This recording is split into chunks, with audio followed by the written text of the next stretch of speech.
Depuis que j'étais à Mamou, en fait, j'élevais des poules, des bœufs, des lapins en famille. L'élevage m'a tellement pris. Après l'université, j'ai suivi mes frères qui ont une entreprise, TTLB, que je travaillais là et j'économisais. Lorsque j'ai un peu d'argent, je me suis lancé dans l'aviculture. En 2015, mes premiers hangars étaient à Bintroya. J'avais une bande de 5000 à Bintroya que j'ai suivi là-bas. Mais j'ai eu d'énormes pertes dans cette ferme.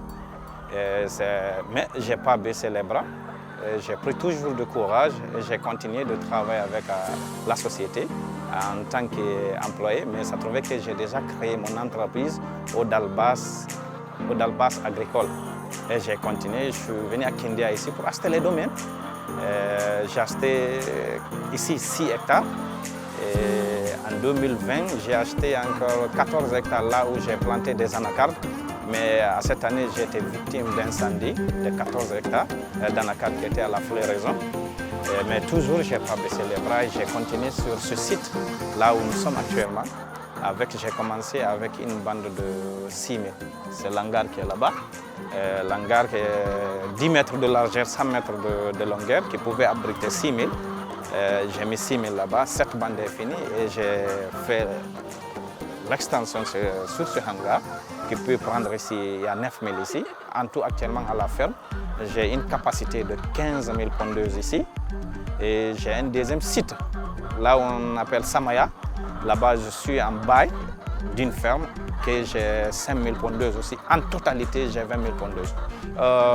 Franchement, investir dans plein d'hangars avec une petite capacité de pondeuses, ça a beaucoup d'énergie et beaucoup de frais encore. Il faut plus d'employés encore. Et ça nous cause d'énormes problèmes au niveau du contrôle et tout. Mais avec mes visions, je souhaite un jour avoir quelque chose de 200 000 pondeuses sur des fermes en batterie totalement fermées. Parce que j'ai été au Maroc pour suivre des formations concernant l'aviculture. J'étais en France pour des foires et j'étais aux États-Unis aussi pour assister à des foires. Mais j'ai vu ce que nous avons, ce que je peux faire en Guinée, c'est énorme. Et dans ma vision, j'ai une vision d'avoir 200 000 pondeuses dans des hangars bien fermés, climatisés tout, des fermes en batterie. C'est ce qui est dans mon projet, ce qui est ma vision. Et Inch'Allah, je prie le bon Dieu de m'aider à aider toute une personne qui a des visions pareilles pour aboutir. Le projet avec PEDAG, c'est un projet que moi personnellement, je suis tellement soulagé à un point que je ne peux même pas estimer. En fait, depuis que j'ai ma ferme à Bintroya, j'avais un projet de poulet de chair que j'avais commencé à Bintroya là-bas, quelque chose de 2000 têtes.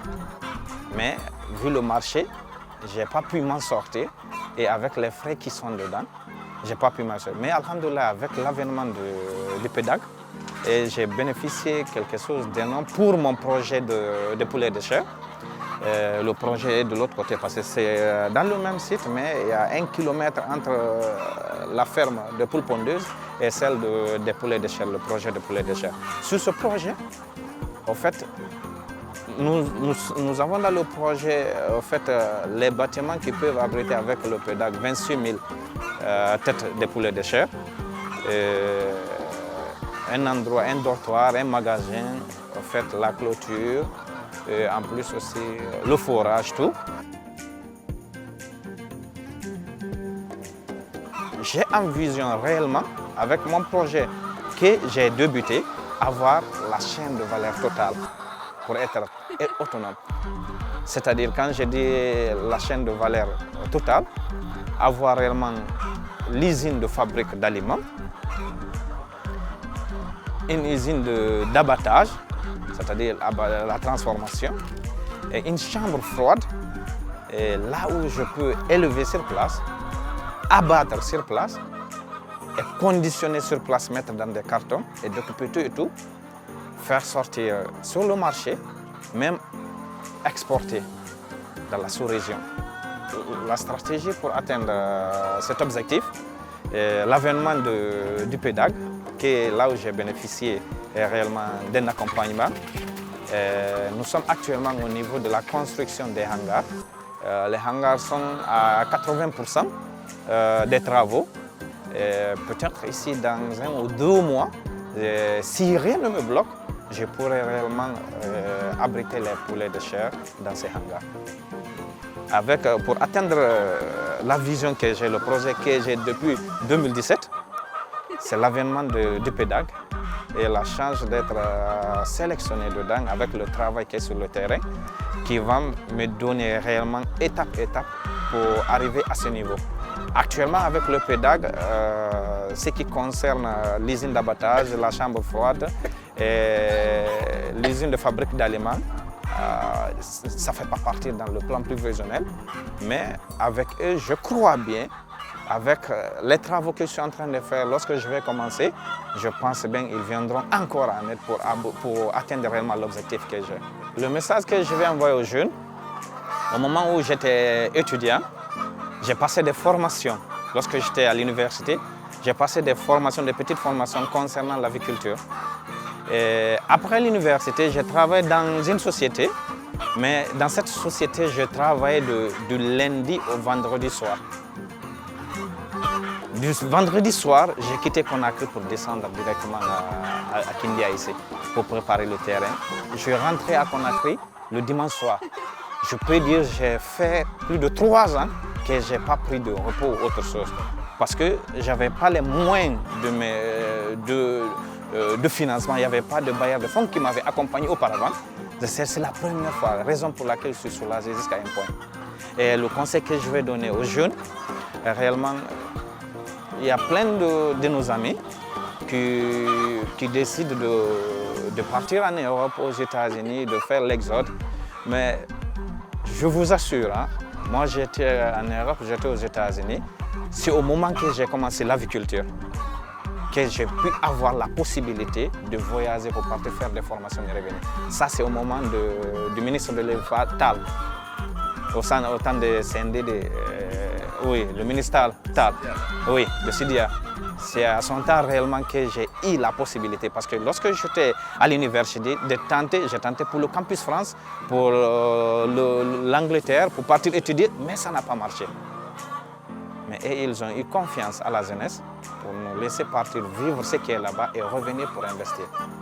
Et là aussi, ça m'a donné plein de courage. Je n'ai pas décidé de rester en Europe et je conseille les jeunes réellement d'avoir une vision et faire des stratégies pour atteindre à ces objectifs. Actuellement, j'ai plus de 20 employés ici, des employés directs. Direct, j'ai plus de 20 employés.